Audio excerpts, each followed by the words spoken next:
Alright. Assalamualaikum semua, apa khabar dan salam sejahtera. Terima kasih kerana bersama saya hari ini Coach Jero.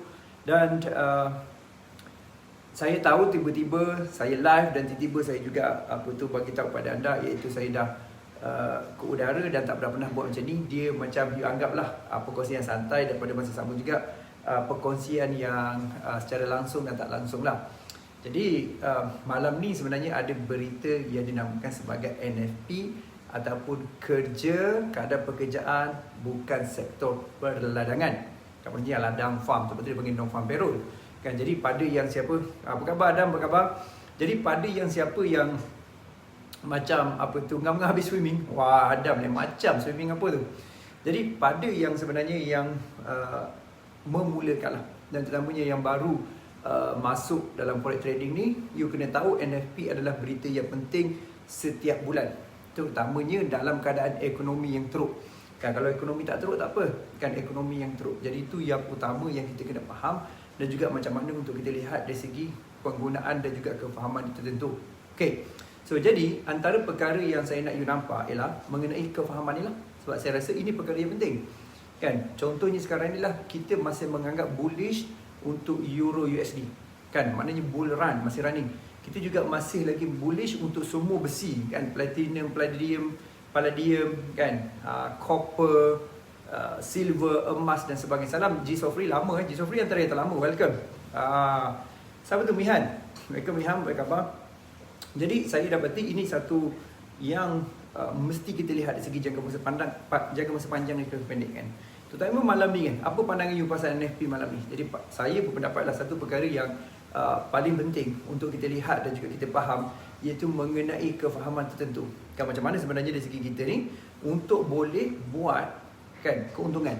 Jadi kalau misalnya kita ada position, saya berpendapatlah kita dalam keadaan risiko. Kan, saya lihat terutamanya penasihat Rich Dad pun, Josh Maloney tak silap saya, kan, McCoy ke Maloney apa, kan. Jadi saya tengok dia pun kata dia juga back off. Maksudnya dia pun biar dulu sekejap dan melihat pasaran apa yang berlaku seterusnya. Jadi pandangan saya ini yang utama sebenarnya, kan, untuk kita fahamkan cara penggunaan yang tertentu dan juga cara untuk kita melihat dagangan ini secara langsung dan tak langsung. Salam Dani, apa khabar? Jadi pandangan saya ini kemungkinan pembetulan arah yang ditunggu-tunggu, kan. Jadi pembetulan arah tu kita tak tahu jarak dia, kan, sama ada dia pergi pada H4 semata-mata ataupun turun pada daily, kan, ataupun pula mungkin pada yang ke bawah tu. Macam seram, kenapa seram? Oh, sebab background seram. Ini background baik ni. Coach agak-agak USD akan jatuh ke Liga NFP. Dia macam ni. Dia masalah dengan data bercampur ialah kerana itu data ni dia tak sama. Kan, dia tak sama. So apa maksud tak sama? Maksudnya ialah contoh dulu COVID-19 teruk tapi peluang pekerjaan dia meningkat. Tu contohnya. Jadi data saya, even kalau kita tengok penganalisa lain ataupun strategis lain, sebenarnya dia sendiri pun mereka banyak confuse. Sebab tu ramai sebenarnya back off. Kan, maknanya lah dia nak macam, okay Desi, aku memang dah tak nak lakukan dagangan sekejap dan aku biar tunggu dan lihat. Walaupun mereka punya capital yang besar. Kan, jadi pandangan saya lah bull run masih saya personally pendapat ialah round number saya, kan, nombor genap saya pada emas ialah masih lagi 2100. Tetapi pada sama juga takutnya, kan, dia turun dulu. Contohlah nak pergi 2100, kan, turun dulu 2000 contoh, kan. Sekarang ni 2060, 2054 lebih kurang macam tu, kan. Jadi takutnya tak tahan. Jadi itu yang saya kata sebenarnya macam dalam seminar apa sebagainya akan saya tekankan hal lagi ni, penggunaan kawalan money management di antara time frame besar, kan, iaitu mungkin di antara H4 daily dengan juga entry kita duk trade H1 H4 ni. Takutnya di trade pada daily dengan weekly, tahan ke tak tahan. Jadi capital tu kita kena faham, kan, capital tu kita kena guna.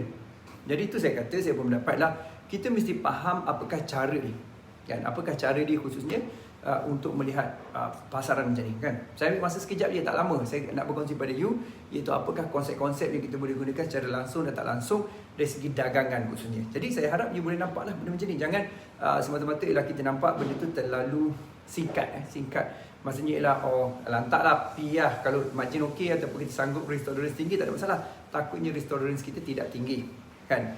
Jadi itu saya katakanlah kita mesti faham dan juga apa yang sebenarnya kita buat dari segi dagangan. Kalau untuk NFP saya berpendapat malam ni dia ada potensi juga tak ada menguat langsung, dia terus naik, kan, maksudnya dia melemah terus kan, Euro USD terus naik, gold boleh naik, ada kemungkinan.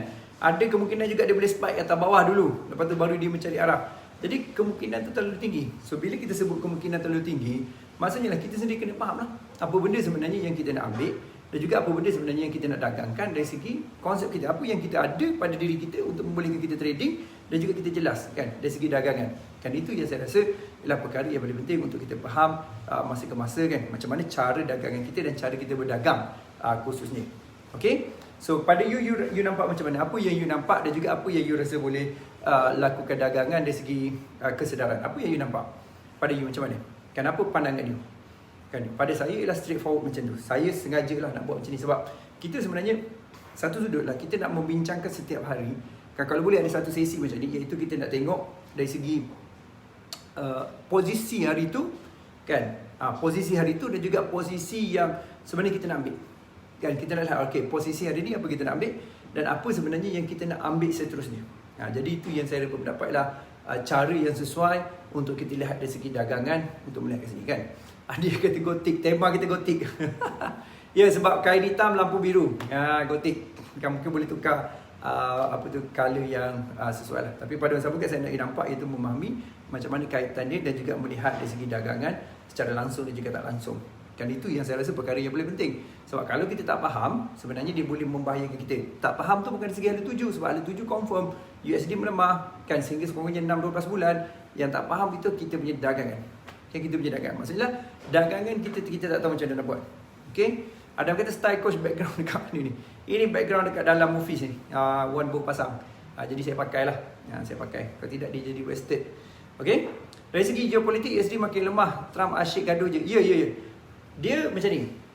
Kelemahan pada USD lah, geopolitik adalah antara benda yang saya rasa ketara sangat. Sama-sama dengan China, second largest economy in the world. Kan?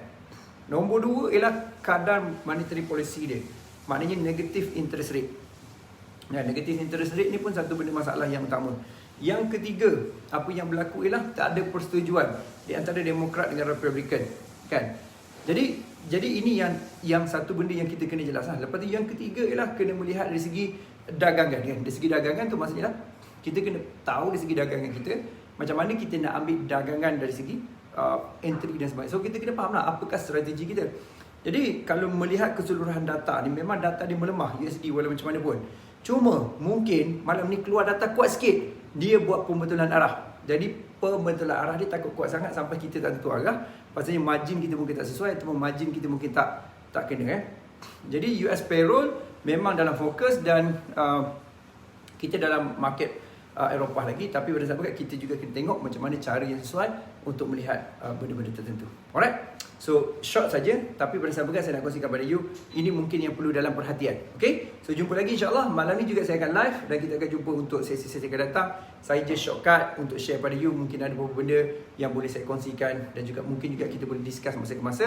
Dan tuliskan juga you punya komen dan sebagainya. Mungkin kita boleh tengok dan membincangkan topik-topik tertentu setiap hari dalam bentuk santai macam ni. Dan kita akan pergi kepada sesi seterusnya. Alright, jumpa lagi dan salam hormat dan Assalamualaikum. Jumpa lagi.